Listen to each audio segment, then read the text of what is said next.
nagkita kami sa kapihan sa Marikina. And Kaya niya pinanukala na ang huling balita ko ay willing siyang tumulong sa pag-draft ng rules. Na wini-welcome ko ang kanyang alok na tumulong sa pag-draft ng rules. Hindi mahalaga sa akin kung sinong mangunguna o mamumuno dito, pero anuman tulong ay tatanggapin namin at makikipag-ugnayan ang aming opisina at ang legal team ng Senado sa kanya, kaugnay sa kanyang mga ideya sa rules. Hindi ko kinakaila. Bar top notcher si Coco, tama siya. Isa siya sa kukonting abogado dito sa Senado. sir, nakumbinsi niya ba kayo regarding dun sa timetable niya? Ito'y proposed timetable. Ilang ulit kong sinabi. So, hindi naman niya sinabing tutol siya.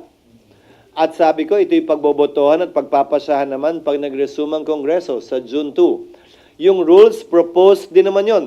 So, ano man ang mapag-usapan, mapagkasunduan namin, ipopropose lang din yan sa plenaryo para aprubahan.